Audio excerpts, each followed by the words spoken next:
오늘 이 시간 나는 공동체가 걸어가야 할 길이라는 제목으로 하나님의 말씀을 증거하겠습니다. 6년 전쯤이었던 것 같아요. 주께서 저에게 이 땅에 거주하는 다문화 외국인들을 섬기라는 그런 말씀을 주셨어요.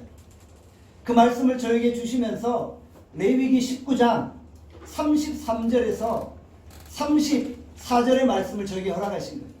우리 같이 한번 레위기 19장 33절에서 34절 말씀 함께 읽겠습니다. 거류민이 너희 땅에 거류하여 함께 있거든 너희는 그를 학대하지 말고 너희와 함께 있는 거류민을 너희 중에서 나은 자같이 여기며 자기같이 사랑하라. 주께서 어느 날 이 땅에 거주하는 외국인들을 섬기라고 말씀하시며 이 레위기 19장 33절, 34절을 허락하십니다. 저는 이 말씀을 받고 정말 감격의 눈물을 흘렸어요. 아, 주께서 저에게 이제 사명을 주시는구나. 그때 마침 이제 부목사 사역들을 마감하면서 내가 앞으로 어떤 사역을 해야 될 것인가 고민하고 기도하는 중이었어요. 그때 주께서 저에게 이 땅에 거주하는 외국인들을 섬기라는 말씀을 주신 거예요. 본문의 거류민은 이방인, 외국인, 나그네 이런 것들을 의미하는 거겠죠. 그래서 저와 함께 동료가는 여러 지인들에게 이 비전을 공유했어요. 어떤 한 치과 의사께서 저에게 먼저 비영리 법인을 세워야 된다. 법인을 만들어서 이 땅에 거주하는 외국인들을 섬겨야 된다. 그런 말씀을 주시는 거예요. 그때는 전혀 이것과 관련된 어떠한 생각도 어떠한 인사이트도 없는 상황이었어요. 제가 그 제안을 듣고 다시 한번 고민하면서 기도하는 거예요. 하나님, 그러면은 제가 어떤 이름의 법인을 세워야 합니까? 여러분들, 단체나 법인의 이름을 세우는 것은 매우 중요한 거예요. 그 이름이 그 단체의 사역들을 결정짓기 때문입니다. 그래서 제가 새벽마다 저녁마다 시간 날 때마다 기도했어요. 주님, 어떤 이름의 법인을 세워야 합니까? 그때는 여전히 제가 부목사로 사역하고 있을 때 그날은 봄 신방을 하고 있는 주간이었어요. 이제 봄이 되었잖아요. 각 교회들이 봄만 되면은 각 가정 대신방을 하잖아요. 저도 그때 은평구 지역으로 봄 신방을 떠나는 그런 날이었어요. 저희 교회 구역장 권사님이 차를 운전해 주시고 저는 뒷좌석에 앉아서 기도하면서 신방을 가고 있었어요. 그때도 제 마음속에는 주님, 제가 어떠한 이름의 법인을 세워야 됩니까? 그것이 간절한 기도 제목이었던 거예요. 제가 뒷좌석에 앉아서 기도하다가 잠시 깜빡 좋은 거예요. 깜빡. 근데 졸고 있는 과정에서 우리 구역장 권사님이 이런 말씀을 하시는 거예요. 제가 졸고 있는 걸 모르시고, 목사님, 왼쪽에 저기 나눔교회 보이시죠? 참 저기 멋지죠? 이런 말을 하시는 거예요. 근데 제가 졸고 있었잖아요. 깜빡. 근데 거기서 나눔이라는 단어가 졸고 있는 저에게 꽂히는 거예요. 그 순간 그 음성이 하나님의 음성이 되었던 거예요. 하나님이 저에게 나눔이라고 말씀하셔요. 나눔. 저는 그때 마음에 감격과 감동의 눈물을 흘립니다. 아, 나눔이구나. 하나님께서 나눔 공동체를 세우라고 말씀하시는구나. 외국인을 섬겨야 되니까 그러면 글로벌 나눔이다. 글로벌 나눔 공동체다. 그런 확신을 얻은 거예요. 여러분들, 이 이름이 그냥 제가 임의로 정한 게 아니에요. 하나님이 저에게 주신 이름이었던 거예요.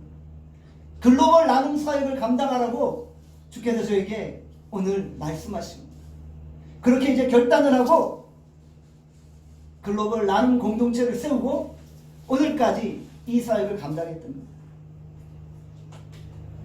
여러분들, 하나님이 주신 비전을 가지고 우리가 한 걸음씩 나아갈 때 하나님이 그 비전을 이루시고 그 비전을 성취하신다는 것입니다. 제가 그 위에 여러 가지로 기도하면서 어떤 사역을 할 것인가를 고민했어요. 외국인들을 섬기는 사역도 여러 종류가 있잖아요. 외국인 근로자를 섬기는 사역도 있고, 외국인 유학생들을 섬기는 사역도 있고, 다문화 가정을 섬기는 사역도 있잖아요. 그 중에서 제가 가장 먼저 한 사역이 외국인 유학생들, 외국인 선교사님들을 섬기는 사역이었다는 것이죠. 제가 하나님께 비전을 받고 이제 종로, 대학로, 방배동 등등 여러 지역에서 돌아다니면서 기도 모임을 시작을 했어요. 먼저. 그래서 제 주변에 제가 아는 다문화 외국인 신학생들을 중심으로 기도 모임을 시작합니다. 그리고 또 탈북자들을 중심으로 기도 모임을 시작을 합니다. 여러분들 아셔야 돼요. 탈북자들도 다문화입니다. 우리가 이 다문화 사역을 이야기할 때 탈북자도 포함되어 있는 거예요. 여러분들 탈북자들을 만나서 대화하시면 아실 거예요. 우리랑 문화가 달라요. 우리랑 생각이 다르다는 거예요. 그래서 제가 포괄적으로 이 다문화 사역을 감당하기 위해 외국인 유학생들을 모아 함께 기도회를 하고 또 탈북자들을 모아 기도회를 하고 이렇게 사역을 진행했었어요. 그렇게 사역을 하며 하나님의 은혜 가운데 이제 나눔교회까지 개척하게 된 거예요. 먼저는 글로벌 나눔 공동체를 세웠어요. 그리고 사역을 하다 보니까 자연스럽게 그들이 교회가 되었던 것입니다. 우리 나눔교회는 5년 전에 이곳에 개척되었어요. 제가 처음 교회를 개척할 때 정말 맨 땅에 헤딩하는 그런 수준이었어요. 이런 표현을 하죠. No money, no man, no building. 제가 그러했어요. 사람도 없었고 돈도 없었고 건물도 없었어요. 그런데 하나님의 말씀에 순종해서 이곳에 교회를 세운 거예요. 교회를 세우는 것도 내 마음대로 하는 게 아니잖아요. 하나님 앞에 간절히 기도했어요.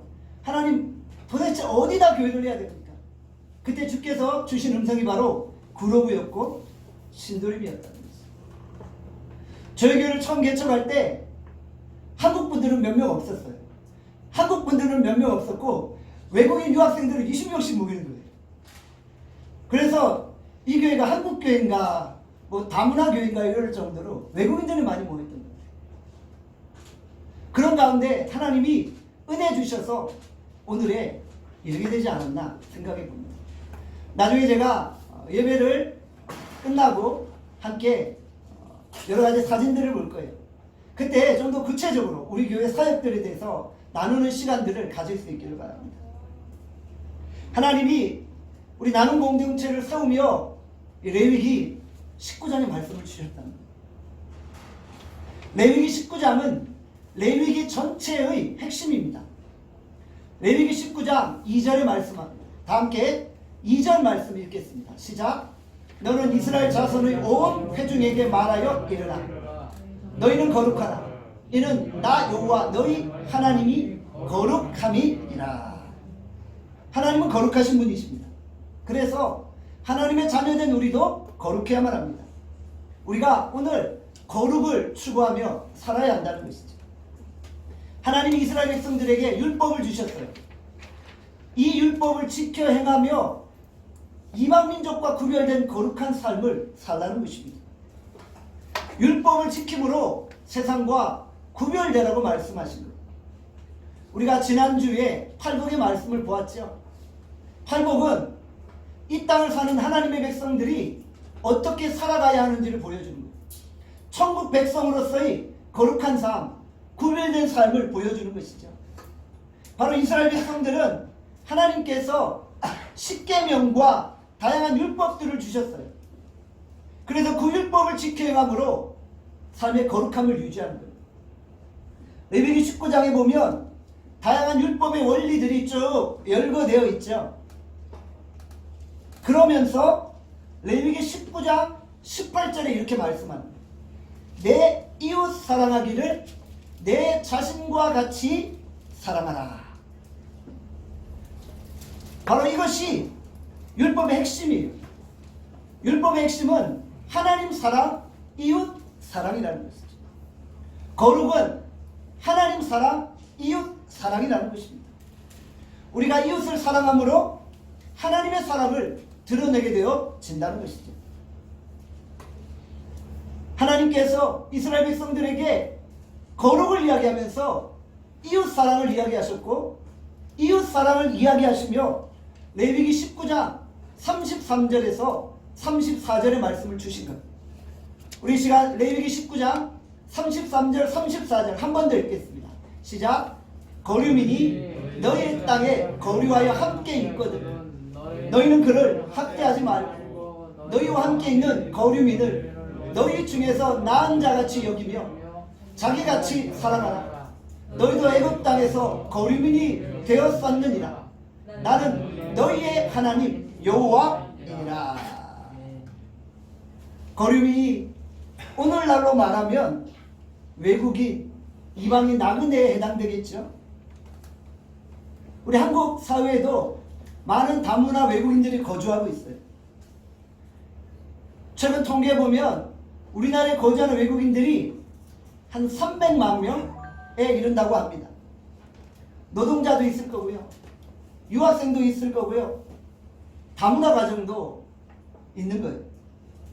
그런데 그 중에 어느 정도는 불법 체류자들이라는 거예요. 우리 한국인들이 이 다문화 외국인들을 보면은 괜히 좀 꺼리는 그런 경향들이 있습니다. 그들은 대부분 한국 사회에서 3D 업종에 종사하고 있죠.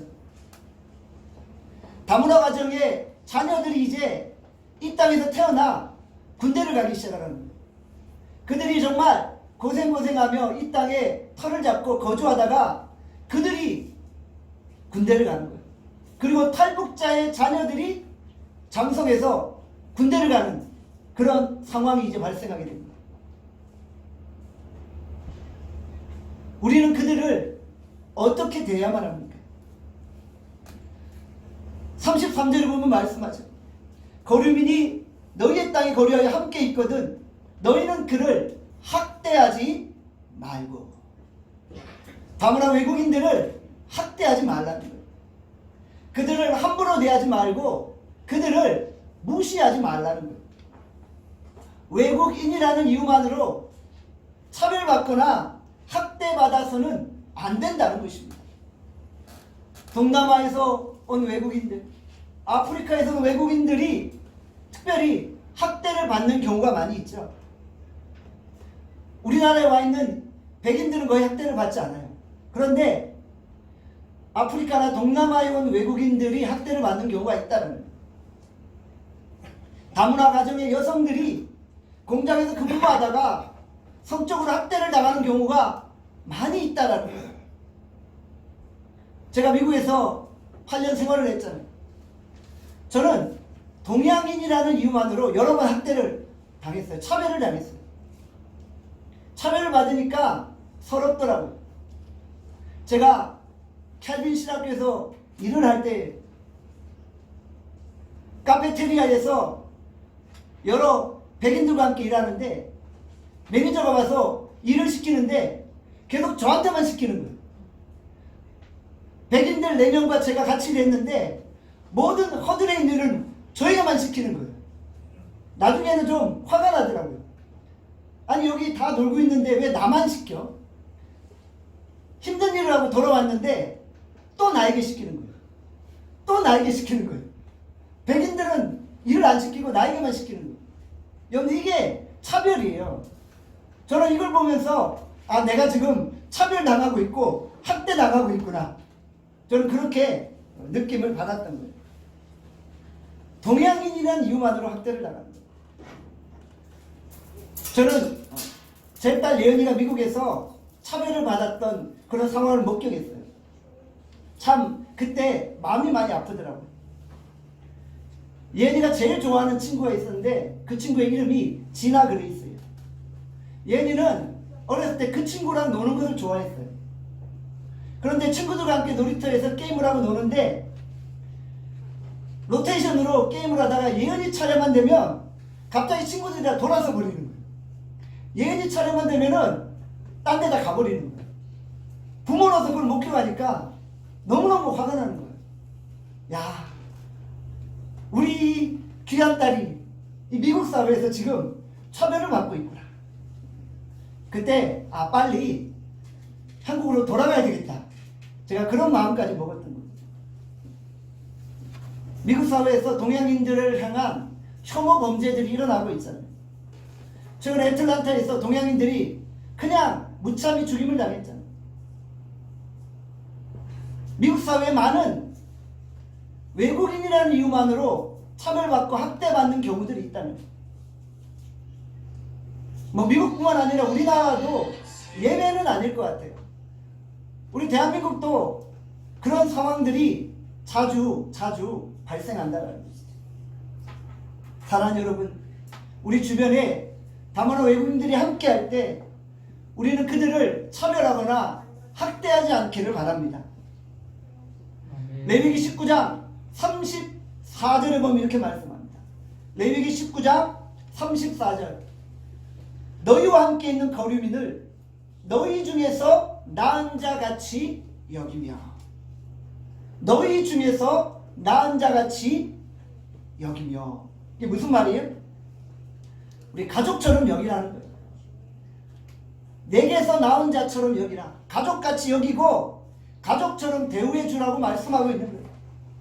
구약의 관점에서 보면 모든 인류는 아담의 자손이잖아요. 그러니까 아담 이후의 모든 인류는 다 한 가족이라는 거예요. 그러니까 다문화 외국인들도 아담의 자손이고 우리가 그들을 형제 자매처럼 대우해 주어야 한다는 것이죠. 신약의 관점에서 보면 우리는 또 예수님 안에 한 가족이 되었잖아요. 예수의 피를 나눈 한 가족이 되었잖아요. 그러니까 우리가 다 한 가족이 되어지는 거예요. 여기 계신 모든 우리 성도들이 한 가족이고 또 예수님을 믿는 모든 자들이 다 형제 자매임을 우리가 고백해야 됩니다. 그렇기 때문에 우리의 가족들을 함부로 대하거나 학대해서는 안 된다는 것이죠. 여러분들, 우리 모두가 한 가족인 줄 믿습니다. 나이 많은 성도들은 우리의 부모님이고 나이 어린 성도들은 우리의 동생인 거예요.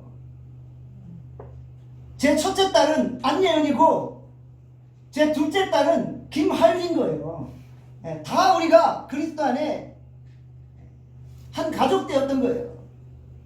제가 하윤이를 위해서 매일같이 기도하잖아요. 제가 기도하면서 무슨 생각을 할까요?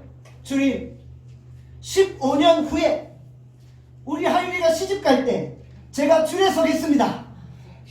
제가 이런 기도를 하는 거예요, 여러분들. 전정희 스타님, 기억해 놓으세요. 15년 후에 제가 줄에 섭니다. 여기 우리 청년들이 있는데 여기 있는 청년들은 제가 다 줄에 서는 거예요. 우리가 그리스도 안에 한 가족이고 한 형제 자매인 거예요. 자, 도장 찍어 놓습니다. 약속 도장. 여러분들, 우리가 예수 그리스도 안에 형제 자매 되어짐을 고백하는 거예요. 여러분들, 그렇게 봤을 때 우리가 누구를 학대하고 누구를 차별한단 말입니까? 우리 보기에 좀 연약하고 부족해 보이는 분도 있을 수 있어요. 그렇지만 우리가 그들을 존중해주고 인정해주고 사랑해주는 거예요. 왜냐하면 그들이 우리의 가족이기 때문이라는 거예요. 지난주 금요일이었어요. 과거 우리 교회 돌봄센터에서 가르쳤던 초등학교 4학년에 정세영 친구가 놀러온 거예요. 제가 오후 1시쯤에 약속이 있어서 밖으로 나가려고 하는데 세영이가 딱 도서관으로 들어온 거예요. 제가 무슨 생각이 들었겠어요? 지금 나 약속이 있는데 얘를 그냥 보내고 갈 수도 있었어요. 그런데 저에게는 이 정세영 초등학교 4학년 친구가 너무나도 중요한 거예요. 얘가 아직 예수님을 모르는데 우리 교회가 얘를 따뜻하게 맞아주면은 이 한 영혼이 나중에 커서 교회를 생각하고 예수님을 생각할 수 있지 않을까, 그런 생각을 하면서 얘를 좀 품어야 되겠다라는 마음을 다시 가지는 거예요. 이 아이를 보는 순간 너무나 사랑스럽고 너무 귀여운 거예요. 그래서 꼭 안아주고 1시에 왔는데 제가 6시까지 같이 있어줬어요. 제 스케줄 다 취소하고 6시까지 같이 있어줬어요. 세영이 엄마한테 먼저 전화를 했겠죠. 어머니가 막 죄송하다는 거예요. 죄송할 거 없다고. 오히려 내게 영광이라고, 기쁨이라고. 제가 6시까지 돌보겠다고. 그리고 제가 6시까지 같이 있었어요. 저는 컴퓨터 앞에서 설교 준비하고 세영이는 바로 제 옆에서 책을 10권 쌓아놓고 계속 읽는 거예요. 책을 읽다가 계속 저한테 질문해요. 목사님, 이거 알아요? 뭐 저거 알아요? 우리 아빠는 김치볶음밥을 잘하는데 목사님 드시러 오실래요? 왜 이러면서 제가 설교 준비하다가 계속 대답해줘요. 그러면서도 제 안에 기쁨이 있는 거예요. 우리 세영이가 어리고 연약하다고 절대 함부로 대할 수 없는 거예요. 오히려 내 스케줄을 포기하고 내 시간을 허비해서라도 그 아이를 섬기는 거예요. 그 아이를 존중하고 아이라고 차별하지 않냐고 사랑해주는 거예요. 품어주는 거예요. 우리 나눔교회가 과거에 돌봄센터를 할 때 저는 그 아이들 한 영혼 한 영혼을 그렇게 기도해주고 섬겼던 것 같아요. 제가 우리 세영이를 위해 기도하잖아요. 기도하면 하나님이 저에게 주신 음성이 있어요. 지금 그 영혼을 하나님이 우리 나눔교회에 붙이셨다는 거예요. 저에게 붙여주셨다는 거예요. 그 아이가 우리 나눔교회를 출석하건 출석 안 하건 그거 중요한 게 아니에요. 그게 뭐가 중요해요? 하나님이 한 영혼을 붙이셨으면 주의 종으로 걔가 우리 교회 안 나와도 걔를 위해 기도해주고 섬겨주고 그를 통해 하나님의 나라가 이루어지는 걸 보는 거잖아요. 그 아이의 5년 후 10년 후 하나님이 그를 어떻게 사용하실지를 보는 거잖아요. 그러면은 그 아이가 언제든지 올 때 환영하고 맞아주는 거예요. 6시쯤 그 아이를 보내면서 우리 교회는 장난감도 안에 하나 손에 쥐어줬어요. 얘가 또 집에 가면은 엄마한테 혼날 수 있어요. 너 그 도서관에서 장난감 그거 허락 없이 가져온 거 아니야? 혼날 수도 있는 거예요. 그래서 제가 걔를 사진을 찍어서 엄마한테 사진도 보내고 제가 준 겁니다. 혼내지 마세요. 다 이야기하고 집까지 바로다 주고 8시 넘어서 집에 돌아왔어요. 돌아가는 제 마음이 너무나도 기뻤던 거예요. 제가 그 아이를 보내며 세영아 또 놀러와, 또 놀러와, 언제든지 와. 그 아이가 나눔교회 문을 두드릴 때 저는 제 중요한 스케줄도 포기하고 언제든지 그 아이를 맞이할 준비가 되어 있는 거예요. 그 아이가 다른 아이들보다 연약해도 괜찮아요. 아무 관계 없어요. 저에게는 그 한 영혼이 하나님이 내게 붙여주신 영혼이라는 거예요. 그래서 아끼고 존중하고 사랑하는 거예요. 여러분들, 우리가 우리 주변의 외국인들, 우리 주변의 연약한 자들, 그들을 정말 가족처럼 대우해 주는 거예요. 가족처럼 돌보는 거예요. 그것이 하나님이 오늘 우리에게 주시는 말씀이고요. 오늘 그것이 우리 나눔교회에게 주시는 하나님의 음성인 줄 믿습니다. 레위기 19장 34절에 보면 이렇게 말씀하죠. 자기같이 사랑하라. 자기같이 사랑하라. 나그네 된 거류민들, 타국인들을 자기같이 사랑하라고 명령하십니다. 이 땅에 소외되고 연약한 이웃들을 내 자신같이 사랑하라는 거예요. 거류민들이 추우면 그들이 추운 게 아니라 내가 추운 거예요. 그들이 아프면 우리가 아픈 거예요. 그들이 고통당하면 우리가 고통당하는 거예요. 우리가 이만큼 우리 주변의 거류민들을 아끼고 사랑해야 한다는 거예요.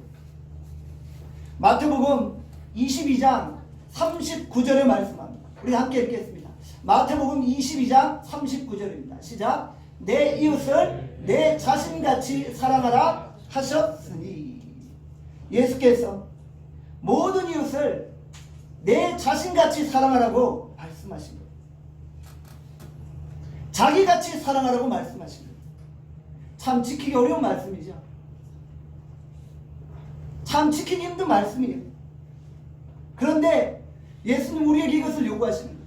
누구에게든지 차별 없이 예수님의 사랑으로 따뜻하게 대하라는 것입니다. 연약한 이웃이 우리의 도움을 필요로 할 때 우리가 그리스도의 사랑으로 다가가는 거예요. 우리가 다문화 외국인들을 가족인 것처럼 대우해주며 사랑할 수 있어야 되는 것이죠. 우리가 나그네들을 우리의 가족처럼 품을 수 있기를 원합니다. 우리가 왜 물질과 시간과 희생을 감수하면서 해외 선교 사역을 감당합니까? 우리가 그들을 사랑하기 때문인 거예요. 우리가 왜 필리핀으로 가서 그 빈민촌에 있는 그 아이들을 섬깁니까? 하나님이 그들을 사랑하시기 때문이에요. 하나님이 그들을 내 자녀라고 말씀하시고 아끼기 때문인 거예요. 나는 교회가 교회 설립 5주년을 맞이합니다. 나는 공동체가 걸어가야 할 길은 무엇입니까? 주께서 레위기 19장 말씀을 통해 우리에게 분명히 보여주신 거예요. 우리는 이 땅에 거주하는 외국인들을 학대하지 말고 그들을 우리가 낳은 자처럼 대하고 우리같이 사랑하고 섬길 수 있어야 되는 것입니다. 저는 지난 5년 동안 나눔교회 사역을 돌아보면서 정말 모든 것이 하나님의 은혜였음을 고백합니다. 진짜 우리 나눔교회 감당할 수 없는 일들이었는데 감당할 수 없는 일들을 주께서 감당하게 하셨다라고 고백합니다. 5년 동안의 사역들을 돌아보면서 제가 사진들을 좀 체크해 보았어요. 순간순간 하나님이 역사하셨기에 이런 사역들이 이루어진 것이라고 고백할 수밖에 없었다는 거죠. 제가 설교 이후에 지난 5년간의 사역에 관한 사진들을 보게 될 것입니다. 저는 사역들을 넘겨보면서 정말 많이 눈물을 흘렸어요. 가슴이 찡했어요.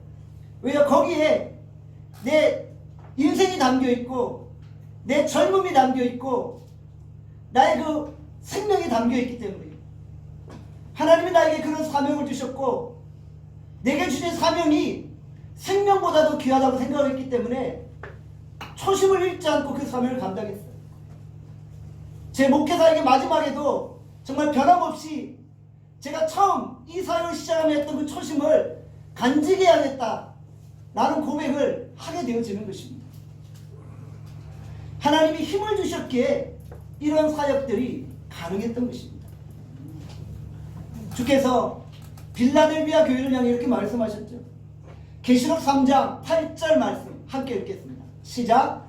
볼지어다 내가 내 앞에 열린 문을 두었으되 능히 닫을 사람이 없으리라. 내가 내 행위를 아노니 내가 작은 능력을 가지고서도 내 말을 지키며 내 이름을 배반하지 아니하였도다. 빌라델비아 교회는 외형적으로 화려한 교회가 아니었어요. 사람들이 많이 모이는 교회도 아니었어요. 유명 인사들이 출석하는 교회도 아니고 뭐 건물이 으리리한 교회도 아니었어요. 그냥 평범하고 보잘것없는 교회였어요. 그런데 중요한 것은 예수님이 빌라델비아 교회를 칭찬하셨다는 거예요. 빌라델비아 교회는 예수님의 마음에 부합한 교회였고 예수님의 심장에 각인된 교회였다는 거예요. 왜 그랬나요? 예수님이 오히려 빌라델비아 교회에는 작은 능력밖에 주시지 않았어요. 다른 교회에게 큰 능력을 주실 때 빌라델비아 교회는 작은 능력밖에 안 주신 거예요. 그런데 빌라델비아 교회는 작은 능력을 가지고 최선을 다해 사역을 했던 거예요. 정말 작은 능력을 가지고 큰 능력을 가진 교회들이 사역하는 것보다 더 효과적으로 더 힘있게 인생을 걸고 사역했다는 거예요. 자신의 적은 능력을 최선을 다해 활용했기 때문에 예수님이 칭찬해 주신 거예요. 다른 소아시아 교회들을 책망하실 때 빌라델비아 교회는 예수님이 칭찬하신 거예요. 작은 능력만 받았다고 불평하지 않았어요. 왜 우리에게는 이것밖에 주시지 않았냐고 원망하지 않았어요. 작은 교회를 놓치지 않고 충성했어요. 그랬더니 하나님이 큰 일을 맡겨주시는 거예요. 빌라델비아 교회 영향력은 참으로 엄청났다는 거예요. 예루살렘 교회를 필적할 만한 그런 강력한 영향력이 미쳐졌다는 거예요. 능력이 많느냐 적느냐가 중요한 것이 아닙니다. 적은 능력도 하나님이 주신 절호의 기회입니다. 이미 받은 능력을 가지고 우리가 활용하는 거예요. 저는 우리 나눔교회를 보며 빌라델비아 교회같이 주님이 적은 능력밖에 주시지 않았다고 고백해요. 그런데 저는 한 번도 적은 능력만 주셨다고 불평하지 않았어요. 아니, 처음 교회를 시작할 때는 아무 능력도 주시지 않았어요. 근데도 혼자 몸부림쳤어요. 정말 눈물을 흘리며 몸부림치며 주께서 주신 사명을 한번 이루어보겠다고 내 인생을 걸었어요. 그리고 하나님 앞에 충성했다는 거예요.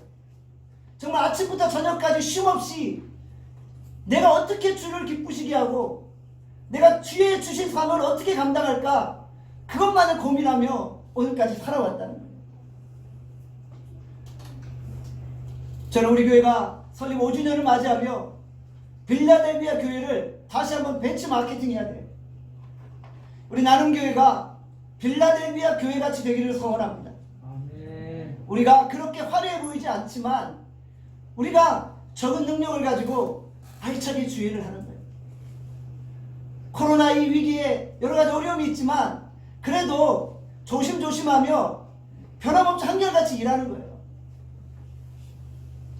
아무 보잘것이 없어 보여도 그냥 꾸준히 하는 거예요. 이것이 우리가 가는 길이기 때문이에요. 이것이 나눔교회가 걸어갈 길이라는 거예요. 결국 우리를 하나님이 크게 사용하실 줄 믿습니다. 작게 시작했지만 가능성을 가진 교회를 향해 하나님이 은혜 주실 줄 믿습니다. 우리가 정말 작은 능력을 활용하는 생명력 있는 교회가 되기를 원합니다. 주께서 우리 나눔교회를 통해 이 땅에 소외된 이웃들을 섬기게 하시고 정말 열방을 회복시키실 수 있기를 간절히 소원합니다. 기도하겠습니다. 오늘 이 시간 주께서 우리에게 주신 말씀을 생각하며 기도합시다. 하나님, 우리가 나눔교회 설립 5주년을 맞이하며 우리 나눔교회가 걸어가야 할 방향들을 다시 한번 점검해 봅니다. 하나님, 우리 나눔 공동체를 처음 시작할 때 주께서 우리에게 주신 그 비전 꿈, 하나님, 우리가 그것에서 빗나가지 않게 하여 주시고 초심을 잃지 않고 한결같은 마음으로 믿음으로 걸어가게 하여 주시옵소서. 하나님, 이 땅에 거주하는 다문화 외국인들, 하나님, 우리가 그들을 학대하지 말고 하나님, 그들을 우리에게서 나은 자처럼 여기고 그들을 우리 자신처럼 살아게 하여 주시옵소서. 내 이웃을 내 몸같이 살아가라는 그 주님의 말씀, 참으로 지키기 어려운 말씀입니다. 그러나 우리가 지키기 어렵다고 포기하는 것이 아니라 하나님, 주의 말씀을 지키려고 몸부림치는 우리 나눔교회 성도들 되어질 수 있도록 인도하여 주시옵소서. 하나님, 우리 나눔교회를 축복하시고 하나님, 우리 나눔교회가 빌라델비아 교회같이 작은 능력을 소유했지만 하나님, 이 교회 위에 주께서 성령을 부으시고 하나님, 우리 교회를 주께서 귀하게 사용하시고 하나님, 하늘의 능력과 권능으로 함께하여 주시옵소서. 하나님, 이 시간 이 자리에 모인 주의 백성들 한 영혼 한 영혼 주께서 성령으로 기름 부으시고 말씀과 권능으로 함께 하시고 하나님, 이들의 삶을 축복하시고 하나님, 하나님 앞에 쓰임받는 거룩한 도구가 되게 해달라고 우리 시간 다시 한번 주여 한번 해주고 통성으로 기도합니다. 함께 기도하겠습니다. 주여 아버지 하나님, 하나님 하나님 우리를 이 자리에 서게 하시니 감사합니다. 하나님, 오늘 우리가 하나님 변함없는 하나님 신실한 믿음을 가지고 하나님 앞에 나갑니다. 하나님, 오늘 주께서 우리에게 주신 말씀을 붙들고 나갑니다. 하나님 아버지 은혜 베풀어 주시오. 성령으로 기름 부으시고 함께하여 주시오. 하나님, 우리에게 은혜 베풀어 주시오. 우리에게 힘과 능력을 공급하여 주시오. 하나님, 우리가 하나님 주신 비전과 꿈을 쫓아 다시 한번 믿음으로 걸어갈 수 있도록 하나님 아버지 도와주시기를 간절히 빌고 소원합니다. 아버지 하나님, 주의 은혜와 긍휼로 함께하여 주시고 하나님, 우리가 이 땅에 소외된 자들, 연약한 자들 학대하지 않게 하시고 함부로 대하지 않게 하시고 내 자신같이 여기고 하나님, 내 것을 포기해서라도 하나님 한 영혼 한 영혼을 섬길 수 있도록 하나님 아버지 은혜 베풀어 주시기를 간절히 빌고 소원합니다. 하나님, 은혜 베풀어 주시고 함께 하시기를 소원합니다.